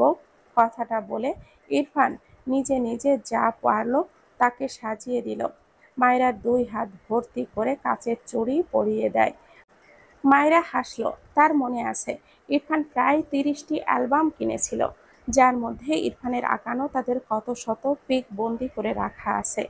এরপর ইরফান তাদের দুজনের জন্য কাপল ঘড়ি কিনেছিল, সাথে অনেক বড় বাক্সের চুড়ি, যেখানে 60 ডজন চুড়ি ছিল। এই চুড়িগুলো ইরফানের দেওয়া সেই চুড়িগুলোর মধ্যে কয়েক ডজন। মজার ব্যাপার হলো এগুলো মায়েরা নেয়নি। গ্রামে আসার আগে ইরফান নিজে নিজেই কখন যে এগুলো তাদের ট্রলিতে তুলে নিয়েছিল মায়েরা জানে না। ইরফান শাড়ির আঁচল টেনে মায়েরার মাথায় দিল। সবকিছু খুব সুন্দর করে পিন আপ করে দিয়ে ইরফান স্বস্তির নিঃশ্বাস ফেলল। এরপর মায়েরাকে নিখুঁতভাবে অবলোকন করে। মায়েরার মুখে হালকা প্রসাধনীর ছোঁয়া, মাথায় ঘোমটা টানা, গায়ে কালো শাড়ি জড়ানো। এটুকুতেই মেয়েটিকে কি সুন্দর লাগছে। ইরফান মায়রার গালে হাত দিয়ে মৃদু স্বরে বলে, মায়রা পরি। মায়রা লাজুক হাসে। ইরফান তাকে পুরো রেডি করিয়ে দিয়েছে। ইরফান ওয়াশরুমে যেতে যেতে বলে, 5 মিনিটস ওয়েট করো। বেশ কিছুক্ষণ পর ইরফান শাওয়ার নিয়ে বেরিয়ে আসে। মায়রা দেখল ইরফানের পরনে কালো প্যান্ট। বেডের ওপর থেকে কালো শার্ট নিয়ে গায়ে জড়ায় ইরফান। মায়রা নতুন করে আর কি অবাক হবে, এই লোক কালো বলতেই পাগল। মায়রাকে নিজের দিকে তাকিয়ে থাকতে দেখে ইরফান মায়রার সামনে দাঁড়িয়ে বলে, হোয়াট? মায়রা মাথা নাড়িয়ে বোঝায়। ইরফান বাঁ হাতে মায়রার হাতটা ধরে, ডান হাতে তার ক্যামেরা নিয়ে বাড়ি থেকে বেরিয়ে যায়। সকালের আলো ফুটেছে মাত্র, আশেপাশে তেমন মানুষ নেই। গ্রামের রাস্তা দিয়ে মাঝে মাঝে দুই একজন মানুষ যাওয়া আসা করছে। ইরফান মায়রার হাতটা ধরে এগিয়ে যায়। মায়রা আশেপাশে তাকিয়ে বলে, কোথায় যাচ্ছেন শিশুওয়ালা? ইরফান বাঁ হাত মায়রাকে তার বুকে জড়িয়ে নিল। তোমার পরিচিত একটা জায়গায় যাচ্ছি বাটফ্লাওয়ার। মায়রা ইরফানের সাথে হাঁটে, বেশ ভালো লাগছে তার। কিছু দূর যেতেই ইরফান মায়রাকে একটি গাছের নিচে গিয়ে দাঁড় করায়। মায়রা জায়গাটি দেখে হাসলো। কিছু মনে পড়ল যেন। এটা তো সেই জায়গা যেখানে মায়েরা প্রায়ই মন খারাপ করে বসে থাকতো। বলা যায় এই গাছটি মায়েরার এককালের দুঃখের সঙ্গী ছিল। এখানে বসে কত কেঁদেছে। সেই সব দিনের কথা মনে করে দীর্ঘশ্বাস ফেলল। ইরফান মায়রাকে পেছন থেকে জড়িয়ে ধরে বলে, এক বিষণ্ণ বিকেলে বিষণ্ণতায় ঘেরা একটি ছোট্ট মেয়ে এই গাছতলায় বসে বসে আল্লাহর কাছে আরজি করেছিল সে যদি কোটিপতি হতো। ইরফানের কথাগুলো শুনে মায়রার ভীষণ অবাক হয়। ইরফান তার পকেট থেকে ফোনটা বের করে কিছু একটা দেখায়, যেখানে মনে হলো বাটফ্লাওয়ার নামে একটি অ্যাকাউন্ট, যেখানে প্রায় 5 কোটি টাকা জমানো। ইরফান মায়রার কাঁধে থুতনি রেখে মৃদু স্বরে বলে, now you R A millionaire বাটফ্লাওয়ার। মায়রার মনে পড়ে সেই দিনের কথা, যেদিন লাবিবের বাবা তার সামনে থেকে খাবারের প্লেট ছুঁড়ে ফেলার পর সে এই গাছতলায় এসে কাঁদছিল আর এইসব বলছিল। ইরফান এইসব শুনে নিয়েছিল। মায়রার চোখ জোড়া ভরে ওঠে। ইরফান তার ছোট ছোট ইচ্ছেগুলো কত নিখুঁতভাবে পূরণ করে। মায়রা নিজেকে সামলে উল্টো ঘুরে ইরফানের দিকে চেয়ে ভেজা গলায় বলে, এসব কেন করেছেন শিশুওয়ালা? ইরফান মায়রার ডান হাত তার বুকে চেপে মৃদু স্বরে বলে, তোমার ইচ্ছা পূরণ করলে এখানে অনেক শান্তি লাগে বাটফ্লাওয়ার। একটু থেমে আবারও বলে, আমি তোমার আগে মারা গেলে তোমার কোনো টেনশন থাকবে না। এরকম 5টি অ্যাকাউন্ট আছে। ইরফানের কথা শুনে মায়রা ঝাপসা চোখে ইরফানের দিকে তাকায়। ইরফান মায়রার জলে ভরা টইটম্বুর আঁখি জোড়া দেখল, তবে কিছুই বলল না। মায়রা ইরফানের চোখে চোখ রেখে বলে, একদিন আমি মারা যাওয়ার জন্য আল্লাহর কাছে দোয়া করতাম। সেদিন আপনি আমার পাশে এসে আমায় বাঁচার স্বপ্ন দেখিয়েছিলেন। মৃত্যুর দ্বার প্রান্ত থেকে আমায় কত যত্নে আগলে নিয়েছেন। তবে এখন আমার আগে চলে যেতে চেয়ে কেন আমায় কষ্ট দিচ্ছেন শিশরাজ? এটুকু বলতে বলতেই মায়রার চোখ থেকে পানি গড়িয়ে পড়ে। ইরফান চুপ থাকলো। মায়রা নাক টেনে বলে, আমি আপনার জন্য বাঁচতে চেয়েছিলাম, এখনো আপনার জন্যই বাঁচি শিশওয়ালা। আমার আপনি ছাড়া কে আছে বলুন তো? আপনি আমাদেরকে, আল্লাহকে একটু বলুন না, যেন আমি আর শিশরাজের সাথে মরতে পারি। আমি শুধু রাতে আপনার বুকে ঘুমাতে চাই না, আমি অনন্তকাল আপনার বুকে ঘুমাতে চাই শিশওয়ালা। ইরফান অবাক হয়ে মায়রার দিকে চেয়ে রইল। ডান হাতে মায়রার চোখ জোড়া মুছে দিয়ে বলে, কাঁদে না, এই যে আসি, কোথাও যাচ্ছি না আমার হার্টকে রেখে। আমি ডিসাইড করেছি বিজনেসে যে টাইম দিতাম সেখান থেকে হাফ টাইম কেটে আমার মায়রা পরীর নামে লিখিয়ে দিব। হ্যাপি হও বউ। মায়রা হেসে ফেলল, ইরফানের বুকে নাক ঘষল। এরপর ইরফানের হাত ধরে সামনের দিকে যেতে যেতে বলে, এবার আমি আপনাকে সুন্দর জায়গায় নিয়ে যাচ্ছি, আসুন। যেতে গিয়েও পিছে এসে নিচু হয়ে বসে। ইরফানের পা থেকে জোর করে জুতো জোড়া খুলে দেয়, সাথে ইরফানের 2 পায়ের প্যান্ট হাঁটুর নিচ পর্যন্ত উঠিয়ে দেয়। ইরফান মায়রার কাজে বাধা দিল।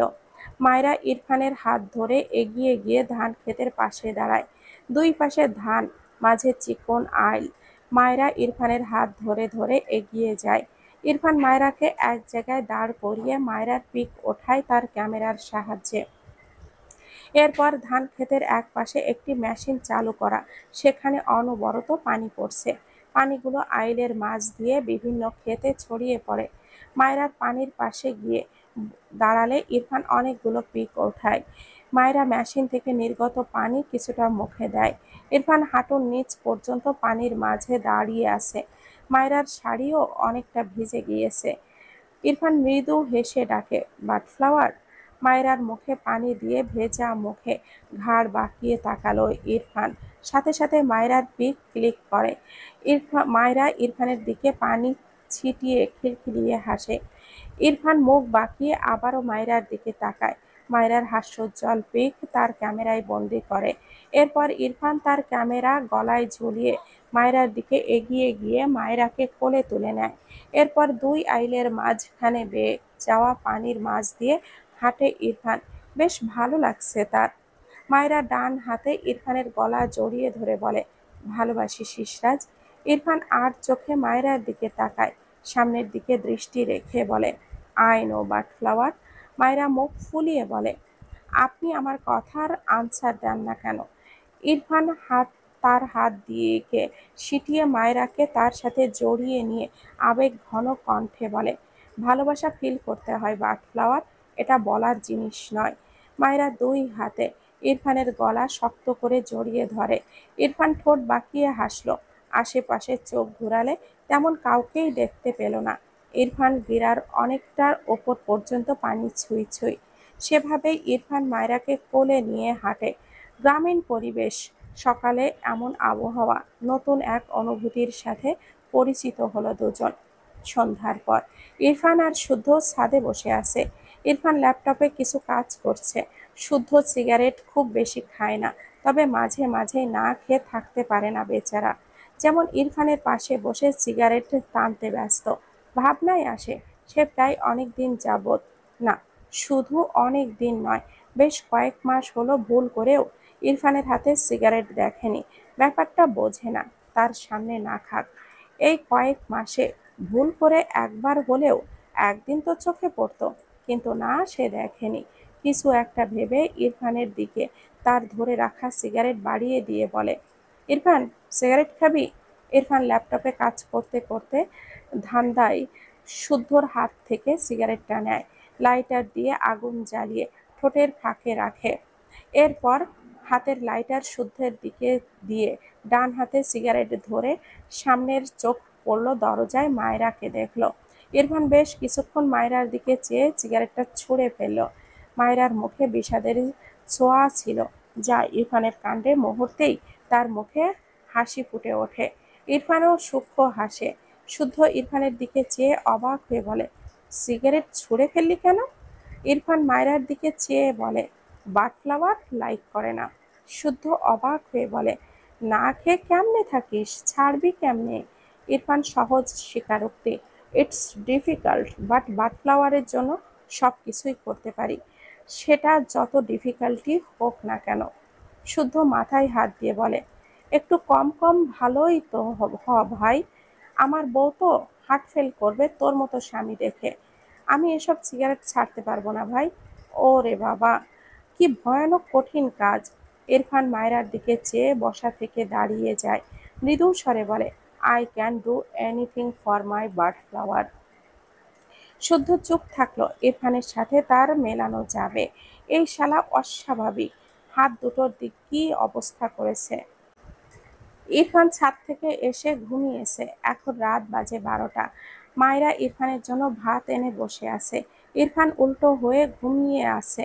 মায়রার মাথায় দুষ্টুমি বুদ্ধি আসতেই সে ইরফানের দিকে এগিয়ে এসে ইরফানের কানের ভেতর এক আঙ্গুল ঢুকিয়ে ঘোরায়। ইরফানের মুখে বিরক্তির ভাঁজ। মায়রা অনবরত এই কাজ করতেই থাকে। ইরফান বিড়বিড় করে, স্টুপিড, জ্বালিও না। মায়রা কি আর কথা শোনার বান্দা? সে মিটমিটিয়ে হেসে ইরফানের দিকে আরেকটু এগিয়ে গিয়ে ইরফানের কানে ফু দেয়। ইরফান আবারও ঘুমের ঘোরে বিড়বিড় করে, স্টুপিড গার্ল, কি প্রবলেম, জ্বালাচ্ছ কেন?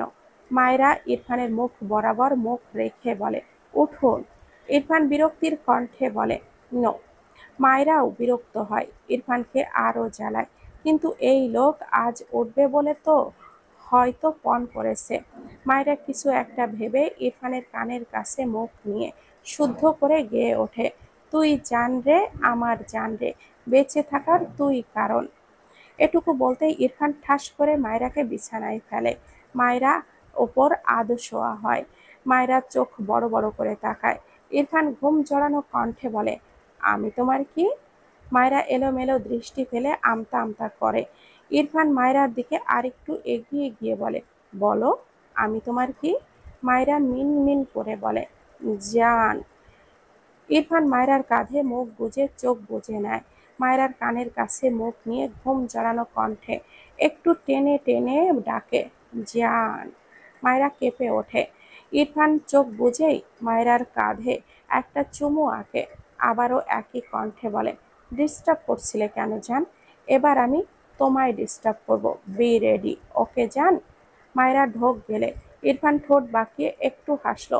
ইরফান মৃদু স্বরে বলে, you know butterflower, today 16th July, your birthday. Congratulations on turning 18, my love. মায়রার দৃষ্টিতে বিস্ময়, সাথে অন্তরে। ইরফান মায়রার গলায় নাক ঘষে বলে, বাটফ্লাওয়ারকে খাবো বলে ঘুমিয়েছিলাম। আর ইউ রেডি মাইজান? মায়রার পুরো শরীর কেঁপে ওঠে। ইরফান মাথা তুলে মায়রার দিকে তাকায়। মায়রার চোখে মুখে কেমন ভীতি, সাথে চাপা উত্তেজনা।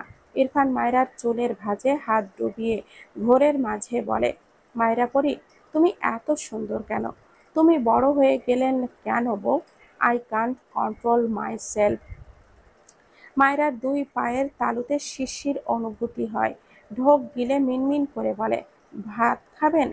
ইরফান মায়রাকে কথা শেষ করতে দেয় না। মায়রার ঠোঁট জোড়া তার ঠোঁট জোড়ার ভাঁজে নিয়ে নেয়। মায়রা আবেশে চোখ বুজে নেয়। ইরফান বেশ অনেকটা সময় পর মায়রাকে ছেড়ে মাতালের মতো কণ্ঠে আওড়ায়, জাস্ট তোমাকে খেতে চাই জান, নাথিং এলস। কথাটা বলতে বলতেই মায়রার জামা কাঁধ থেকে নামিয়ে দেয়। মায়রার গলায় ছোট ছোট চুমু আঁকতে ব্যস্ত হয়, সাথে অবাধ্য হাতের বিচরণ। মায়রাকে এলোমেলো করে। মায়রা জিভ দিয়ে ঠোঁট ভিজিয়ে জড়ানো কণ্ঠে ডাকে, ভালোবাসি শিশুয়ালা। ইরফান মাথা উঁচু করে মায়রার দিকে তাকায়। মায়রার ভেজা চোখ। ইরফান মায়রার কপালের সাথে কপাল ঠেকিয়ে চোখ বুজে আবেশিত কণ্ঠে আওড়ায়, লাভ ইউ টু মাই জান। মায়রার চোখে পানি নিয়েও হেসে ফেলল। ইরফান মায়রার সারা মুখে ছোট ছোট চুমু আঁকে। মায়রার ঠোঁট জোড়া আঁকড়ে নেয়। দুই হাতে তার বাটফ্লাওয়ারকে জড়িয়ে নেয় নিজের সাথে। মায়রা ছটফটিয়ে উঠলেও ইরফান মায়রাকে ছাড়ল না, বরং সময় পাল্লা যত বাড়ে শিশরাজ তার বাটফ্লাওয়ারকে উন্মাদের ন্যায় নিজের করতে ব্যস্ত হয়। এত বছরের তৃষ্ণা যেন সব আজ রাতে মিটিয়ে নিতে ভীষণ তৎপর মায়রার শিশুয়ালা, যাকে বুকে নিয়ে গত 2 বছর ঘুমিয়েছে। আজ হঠাৎই যেন সেই ধৈর্যশীল প্রেমিক ভীষণই ধৈর্যহীন হয়ে পড়েছে। বিশাল দেহী শিশরাজের বক্ষের নিচে ছোট মায়রা হাসি মুখে তার শিশুয়ালাকে বরণ করে নেয়। দুজনের মাঝে জমানো হাজারো প্রণয় একত্রিত হয়ে যেন এক সুখময় কাব্য রচিত করতে ব্যস্ত দুজন কপোত-কপোতি। পরের দিন সকাল সকাল মায়েরা ভার্সিটিতে চলে গিয়েছে তারেক নেওয়াজের সাথে।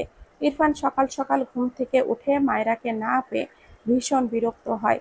খুব ভালোই বুঝেছে, স্টুপিড বউটা লজ্জা পেয়ে তার সাথে আগেই চলে গিয়েছে। ইরফান হালকা একটু নাস্তা করে ভার্সিটির উদ্দেশ্যে বেরিয়ে যায়। মায়রা মিলাকে নিয়ে ক্লাসের একদম পেছনের দিকে বসেছে। মুখটা কেমন যেন ছোট করে রেখেছে। মিলা মায়রার মুখ দেখতে পায় না নিকাবের আড়ালে, তবে চোখ দেখেই কিছু গোলমাল লাগছে। মায়রা মিলাকে তার দিকে জহুরির চোখে চেয়ে থাকতে দেখে থতমত খেয়ে বলে, কি?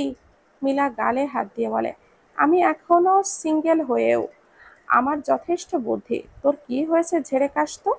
মায়রা অসহায় চোখে চেয়ে বলে, তুই বিয়ে করছিস না বলে আমি শুকিয়ে যেতে যেতে দুর্বল হয়ে গেছি, কিছু কর ময়না।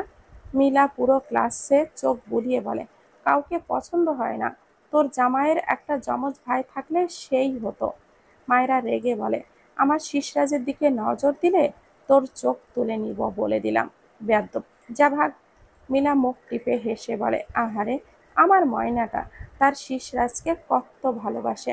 কথাটা বলে মায়রার বোরখার হাতাটা গুটিয়ে রাখা হাতের একটা জায়গায় জখম দেখিয়ে বলে, অবশ্য এইসব ভালোবাসা পেলে সবাই এতই ভালোবাসে তাই না ময়না? থতমত খেয়ে যায় মায়রা, দ্রুত বোরখার হাতাটা ঠিক করে নামিয়ে নেয়। তখন ইরফান ক্লাসরুমে প্রবেশ করে। মায়রা ইরফানকে দেখেই চোখ নামিয়ে নেয়। ইরফান ক্লাসে প্রবেশ করে আগে পুরো ক্লাস স্ক্যান করে নেয়। মায়রাকে এক কোণায় দেখে বিরক্ত হলো। মিলা একবার ইরফানের দিকে তাকায়, আরেকবার মায়রার দিকে তাকায়। মায়রাকে সেই যে মাথা নিচু করতে দেখেছে আর তোলেনি। হলো কি? এ তো ডেইলি তার স্বামীকে জ্বালায়, আজ কি হলো? কিছু একটা ভাবতেই বলে ওঠে, ময়না বেশি লজ্জা পাচ্ছিস? বেশি হয়ে গেলে আমাকে কিছু দিয়ে তোর অনাহার স্বামীটার দিকে তাকা, বেচারা তোর দিকে তাকিয়ে থাকতে থাকতে ট্যারা হয়ে যাবে রে। মায়েরা রেগে বলে, বেয়াদ্দপের বাচ্চা চুপ কর, নয়তো তোকে এক শট মেরে উগান্ডা পাঠাবো। ইরফানের গম্ভীর কণ্ঠ ভেসে আসে, লাস্ট বেঞ্চ স্ট্যান্ড আপ। মায়রা আর মিলা দুজনেই তাকায় ইরফানের দিকে। ইরফান মায়রার দিকে চেয়ে আছে। ইরফান আবারও বলে, স্ট্যান্ড আপ। মায়রা ঢোক গিলে দাঁড়ায়। সাথে মিলা। ইরফান মিলার উদ্দেশ্যে বলে, তুমি বসো। মিলা খুশি হয়ে টুপ করে বসে পড়ে। মায়রা রেগে তাকায় ইরফানের দিকে। কত বড় খারাপ লোক, তাকে দাঁড় করিয়ে রেখেছে আর তারই বান্ধবীকে বসতে বলল। ইরফান মায়রার দিকে চেয়ে লেকচার দেয়, এই স্টুপিডকে ঘুম থেকে উঠে পায়নি, ভার্সিটিতে একা এসেছে, এখানে এসে আবার লাস্ট বেঞ্চে বসেছে, মেজাজ পুরো খারাপ করে দিয়েছে। মায়রার দৃষ্টি বুঝল ইরফান, পাত্তা দিল না। ভার্সিটির ক্লাস শেষে মায়রা ভার্সিটির মাঠে মিলা সহ নতুন আরো 3জন ফ্রেন্ডদের সাথে দাঁড়িয়ে কথা বলছিল। ইরফান মিনিট 5 হলো দাঁড়িয়ে আছে মায়রার জন্য। তার ভার্সিটির সবাই জানে মায়রা ইরফানের স্ত্রী, কিন্তু মায়রা ইরফানের কাছে আবদার করেছিল ভার্সিটিতে সবার সামনে যেন তাকে ইরফান বউয়ের মতো ট্রিট না করে। ইরফান মেনে নিয়েছিল, কিন্তু তার বউ তো স্টুপিড। সে পুরো 5 মিনিট হলো এখানে দাঁড়িয়ে আছে, অথচ মায়রার খবর নেই। খুব ভালোই বুঝেছে, ইচ্ছে করে এমন করেছে। ইরফান পকেটে 2 হাত গুজে রেখে ভার্সিটির মাঠে দাঁড়িয়ে কিছুটা আওয়াজ করে গম্ভীর গলায় ডাকে, Mrs Irfan Nawaz, come fast, I am waiting for you. ইরফানের কথা শুনে মায়রা দ্রুত পিছু ফিরে তাকায়। মায়রার ফ্রেন্ড সহ ভার্সিটির মাঠে আরো অনেকেই ইরফান আর মায়রার দিকে অদ্ভুতভাবে তাকাচ্ছে। এমন নয় কেউ জানে না মায়রা ইরফানের বউ, কিন্তু ইরফান তাদের সামনে মায়রাকে কখনো এভাবে ট্রিট না করায় বেশ অবাক হয়েছে। মায়রা দ্রুত পায়ে ইরফানের দিকে এগিয়ে যায়। এই লোকটা কি শুরু করেছে? ধোবাধাপ পা ফেলে ইরফানের সামনে দাঁড়িয়ে গলা নামিয়ে বলে, এমন করছেন কেন? ইরফান মায়রার হাতটা ধরে বলে, এসো। মায়রা ইরফানের হাত আটকে বলে, আমি আপনার সাথে যাব না, ছাড়ো না মায়। ইরফান রেগে কিছু বলতে গিয়ে থেমে যায়। মায়রাকে ক্লাসে দাঁড় করিয়ে রাখায় এমন করেছে ইরফান বুঝলো। বউটার এত জেদ। ইরফান ঠান্ডা গলায় বলে, সরি বউ, এসো আমার সাথে। মায়রা মুখ ফুলিয়ে বলে, যাব না আমি আপনার সাথে। আপনি আমাকে এমনি এমনি দাঁড় করালেন কেন? আর আমার ফ্রেন্ড মিলাকে বসিয়ে দিলেন। অসভ্য হয়ে গিয়েছেন আপনি, সরুন। ইরফান ফোঁস করে শ্বাস ফেলে বলে, আমি তো তোমার ফ্রেন্ডকে দেখতে চাই না, তোমাকে দেখতে চাই। মায়েরা রেগে বলে, আবারও মিথ্যা বলছেন? আমার মুখ তো দেখা যায় না, তাহলে কি দেখলেন আপনি? ইরফান মৃদু স্বরে বলে, যা দেখা যায় সেটুকুই দেখি, এসো আমার সাথে। মায়েরা মন খারাপ করে বলে, আমার পা ব্যথা হয়ে গিয়েছে। ইরফান এগিয়ে এসে বলে, ওকে, আমি কোলে নিচ্ছি, কাম। মায়েরা চোখ বড় বড় করে দ্রুত 2 পা পিছিয়ে গিয়ে চেঁচিয়ে ওঠে, না। পাশ দিয়ে তার ক্লাসের এক ক্লাসমেট যাচ্ছিল, মিটিমিটি হাসছিল। মায়েরার কান্না পায়, তাকে সবাই খেপাবে এখন। এই লোকটা তাকে কোথাও একটু শান্তি দেয় না। এগিয়ে এসে রেগে বলে, অসভ্য লোক, আপনি আমায় একটুও শান্তি দিবেন না? ইরফান আশেপাশে তাকিয়ে মায়েরার দিকে চেয়ে বলে, গত রাতের আদর করলাম যে বউ, এত ফাস্ট ভুলে গেলে? মায়েরা থতমত খেয়ে তাকায়। ভীষণ লজ্জা পায় বেচারি, কথা বলাই যাবে না এনার সাথে। কোনো দিকে না তাকিয়েই ভার্সিটির গেট দিয়ে এগিয়ে যায়। ইরফান ঠোঁট বাঁকিয়ে হাসলো। এরপর খুব দ্রুত তার চিরাচরিত গাম্ভীর্যের ভাব এনে মায়েরার পিছু পিছু এগিয়ে যায়। যাওয়ার পথে একটু পর পর কেউ না কেউ সালাম দেয়। ইরফান ছোট করে সালামের উত্তর নেয়। মায়েরা বাইরে গিয়ে গাড়ি দেখতে না পেয়ে পিছু ফিরে ইরফানের দিকে তাকায়। ইরফান এগিয়ে এসে মায়রার হাতটা ধরে একটি রিকশার সামনে দাঁড় করিয়ে বলে, ওঠো। মায়রা অবাক হয়ে তাকায় ইরফানের দিকে, বিস্ময় কণ্ঠে বলে, রিকশায় যাব? ইরফান বলে ওঠে, হুম, ওঠো, আজ তোমায় রিকশায় করে নিয়ে এই শহর ঘুরবো। মায়েরা ভীষণ অবাক হয়, মায়েরার এই ইচ্ছে ছিল। ইরফান কিভাবে জেনেছে? মায়েরা কি অবাক হয়ে বলে, আপনি ভালোভাবে বসতে পারবেন? ইরফান মায়েরার দিকে চেয়ে বলে, লাস্ট 1 মান্থ রিকশায় চলাচল করে প্র্যাকটিস করেছি। মায়েরা কি বলবে বুঝলো না। মনে তার ইচ্ছে পূরণ করতে ইরফান তার বিলাসবহুল গাড়ি রেখে রিকশায় চলাচল করেছে। মায়েরা ইরফানকে নিয়ে মন্তব্য করার মতো কিছুই খুঁজে পায় না। ইরফানকে সেই 6 মাস আগে সিগারেট না খাওয়ার আবদার করার পর আজ পর্যন্ত ইরফান হাতের সিগারেটটা দেখেনি মায়েরা। মায়েরা যাই বলে সবই কত যত্ন সহকারেই করে দেয়। মায়েরা অবাক হয়ে বলে, আচ্ছা শিশরাজ, এমন কিছু কি আছে যা আপনি পারেন না বা আমি বললেও পারবেন না? ইরফান মায়েরার দিকে চেয়ে শীতল কণ্ঠে বলে, বার্ডফ্লাওয়ারকে কোনোভাবেই হার্ট করতে পারি না। সে বললেও পারবো না, এটা কমপ্লিটলি ভুলে গিয়েছি। মায়েরা ভীষণ অবাক হয়। ইরফান কত বদলে গিয়েছে। প্রথম প্রথম তাকে কত থাপ্পড় দিত, এরপর থাপ্পড় ছেড়ে দিয়ে শুধু ধমকাতো, এরপর মাঝে মাঝে মারার জন্য হাত তুলেও আবার নামিয়ে নিত। ধাপে ধাপে যেন ইরফান তাকে আঘাত করার সব কথা, সব পথ ভুলে গেল। এখন ইরফান শুধু তার যত্ন করতে শিখে গিয়েছে। আবেগে মায়রার চোখের কোণে পানি জমে। ইরফান 2 হাতের মাঝে মায়রার মুখটা নিয়ে বিচলিত কণ্ঠে বলে, হোয়াট হ্যাপেন্ড? কাঁদছো কেন বার্ডফ্লাওয়ার? কোথাও ব্যথা পেয়েছ? মায়রা মৃদু হেসে বলে, আপনি অনেক ভালো জানেন শিশরাজ। ইরফান কিছুই বলল না। মায়রাকে রিকশায় বসতে বললে মায়রা রিকশায় উঠে বসে। এরপর ইরফান মায়রার পাশে উঠে বসে। রিকশা চলতে শুরু করে। মায়রা 2 হাতে ইরফানকে সাপটে ধরে উৎফুল্ল কণ্ঠে বলে, আপনাকে অনেক ভালোবাসি শিশওয়ালা। ইরফান মৃদু হাসল। ডান হাত পেছনে দিয়ে নিয়ে ইরফানকে জড়িয়ে নেয় নিজের সাথে। মায়রার কানের কাছে মুখ নিয়ে লো ভয়েসে গেয়ে ওঠে, গোটা পৃথিবীতে খোঁজো আমার মতো কে তোমাকে এত ভালোবাসে। এই মনের ঘরে এসো, এই বুকেরই বা পাশেতে তোমারই নাম জপে। একটু আড়াল হলেই কেন মনের খোরাক জাগে, তোমার সঙ্গ পেলে কেন দেহ শিউরে ওঠে। মায়েরা গলা নামিয়ে গায়, কসম করে বলো ছেড়ে যাবে না কখনো। ইরফান মৃদু স্বরে বলে, but flower is my heart. আমার হার্ট অলওয়েজ আমারই থাকবে। যেখানে তাকে নিয়ে প্রতিনিয়ত প্রণয়ের ছন্দ সাজায়। I promise you my heart, কখনো ছাড়ছি না তোমায়, না তো এপারে আর না তো ওপারে। একটু থেমে মায়রার দিকে চেয়ে বলে, listen butterflower, you are only mine. মায়রার মুখে মলিন নির্মল হাসি ফুটে ওঠে। ইরফানের কাঁধে মাথা রেখে প্রশান্তিময় হাসি হাসে। ইরফান মায়রা সেদিন রিকশা নিয়ে শহর চড়ে বেড়াতে ব্যস্ত হয়ে গেল। দিন গড়িয়ে রাত পেরোয়, সাথে ইরফান মায়রা শহর জুড়ে তাদের প্রণয়ের কাব্যগাথায় ব্যস্ত হয়ে থাকে।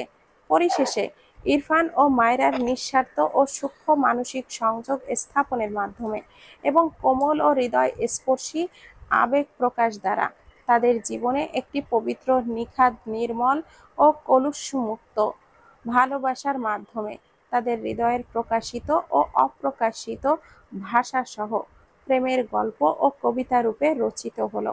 আর এভাবেই প্রণয়ের অমল কাব্য নামটিও তার সার্থকতা ও স্বকীয়তা পেল। প্রিয় প্রণয়ের অমল কাব্যের পাঠক পাঠিকাবাসী, অবশেষে সুদীর্ঘ 129 দিন অক্লান্ত পরিশ্রমের লেখা, আপনাদের সবার আবেগ ও অনুভূতির সাথে জড়িত প্রণয়ের অমল কাব্য উপন্যাসটির সর্বশেষ পর্বটিও সমাপ্ত হলো। উপন্যাসটির এই পরিসমাপ্তিতে এসে আমি যেন উপলব্ধি করছি, আপনারা প্রতিটি শব্দের ভেতরে দিয়ে পেরিয়ে এসেছেন হাসি, কান্না, বিস্ময় ও বেদনাময় ভালোবাসার এক সুদীর্ঘ পথ ও সময়। এই উপন্যাসের প্রতিটি অক্ষর থেকে শুরু করে প্রতিটি শব্দগুচ্ছ ও লাইন সহ আমার কল্পনায় জন্মেছিল। আমার কল্পনা প্রসূত এই অপ্রকাশিত শব্দসমূহ জীবন্ত হতো না যদি আপনারা পাঠ না করতেন। আজ প্রতিটা শব্দ যেন আপনাদের কাছে স্বচ্ছ, স্পষ্ট ও জীবন্ত। উপন্যাসটির প্রতিটি চরিত্র যেন আপনাদের পাঠে প্রাণ ফিরে পেয়েছে। যদি আপনারা না পড়তেন, চরিত্রগুলো শুধু অক্ষরেই সীমাবদ্ধ থাকতো। আপনারা যদি না অনুভব করতেন তাদের আনন্দ, বেদনা, প্রেম, পরাজয় তথা মায়রা ইরফানের কাছে পাওয়ার প্রতীক্ষা, বা নাসিমের ভালোবাসায় মানুষটি হারানো, শুদ্ধের কথায় কথায় মজা করা বা ফারহার অনুভূতির তীব্রতা, সবই থাকতো শূন্যে ভাসমান। প্রিয় পাঠক, আপনাদের চোখেই উপন্যাসটির চরিত্রসমূহ সংবেদনশীল হয়ে উঠেছে। আপনাদের হৃদয়ে তারা আশ্রয় পেয়েছে। আপনাদের কল্পনায় তারা জীবন্ত মানুষে রূপান্তরিত হয়েছে। প্রতিটি লেখকের স্বপ্ন থাকে তার লেখা যেন কারোর মনে একটুখানি আলো জ্বালায়, সমাজে একটুখানি ভালোবাসার প্রদীপ জ্বালে, সমাজের মানুষের মনে প্রিয় মানুষটার জন্য একটুখানি অনুভূতির সৃষ্টি করে। কোনো এক নিঃশব্দ সন্ধ্যায় কারোর মনে প্রশ্ন তোলে, হৃদয়ে ভালোবাসা কিংবা তীব্র কষ্টের ঝড় বয়ে দেয়, অথবা পুরনো কোনো অনুভবকে নতুন করে ছুঁয়ে দেয়। ঠিক তেমনি আমারও স্বপ্ন ছিল লেখনীর মাধ্যমে আপনাদের হৃদয়কে ছুঁয়ে দেওয়ার। আমি জানি না আমার এই উপন্যাসটি আপনাদের মনে ঠিক কতটুকু জায়গা করে নিতে পেরেছে, কিন্তু যদি একটিবারও আপনারা আমার লেখনী পড়ার সময় থেমে গিয়ে ভেবে থাকেন, মুচকি হেসে থাকেন কিংবা চুপচাপ চোখ মুছে থাকেন, তবে আমি মনে করব আমার এই উপন্যাসটি লেখা সার্থক, আমার এই সুকঠিন পরিশ্রমের সুদীর্ঘ যাত্রা সফল। আপনারা আমার এই উপন্যাসের সঙ্গে আমাদের জীবনের যে গুরুত্বপূর্ণ সময়টি ব্যয় করলেন, তার জন্য আমি আপনাদের সবার প্রতি চিরকৃতজ্ঞ। জানি আমি খুবই ছোট মানুষ, সবেমাত্র 21 হলো আমার বয়স। এই বয়সে ভুল করব, এটাই তো স্বাভাবিক, তাই নয় কি? আমাকে আপনাদের ভালোবাসার প্রিয় ছোট ভাই ভেবে কোনো ভুল ভ্রান্তি যদি থেকে থাকে, তবে তা আমার সীমাবদ্ধতা হিসাবে ক্ষমা সুন্দর দৃষ্টিতে নিবেন, অথবা আমাকে জানাবেন। আমি এডিট করে দেওয়ার সর্বোচ্চ চেষ্টা করব ইনশাআল্লাহ। মনে রাখবেন, এই উপন্যাসটি এখানে শেষ হলেও আমার কল্পনার জগৎ কিন্তু শেষ হয়নি। আমার পরবর্তী লেখনী অন্তর্দহন, পূর্বের ভুলসমূহ থেকে শিক্ষা নিয়ে সেটা আরও পাকা হাতে লিখব। আপনাদের কাছে আমার আমন্ত্রণ থাকবে, সেটা একবার হলেও পড়ে দেখবেন। এই উপন্যাসটির চেয়ে সেটা আরও চমৎকার হবে বলে আশাবাদী। সেই লেখনীতে আমরা পাঠক আর লেখক আবারও মিশব অনুভব আর প্রকাশের সেই চিরন্তন বন্ধনে। সবাইকে অনেক অনেক ধন্যবাদ এতদিন ধরে প্রণয়ের অমল কাব্য গল্পটির সাথে থাকার জন্য। ভাইয়ার পেজের নাম ডিআরএম সোহাগ হানি। আশা করি পরবর্তী গল্প পড়তে ভাইয়ার পেজটা ভিজিট করবেন। সবাইকে আবারও আমন্ত্রণ ভাইয়ার পেজে ডিআরএম সোহাগ হানি।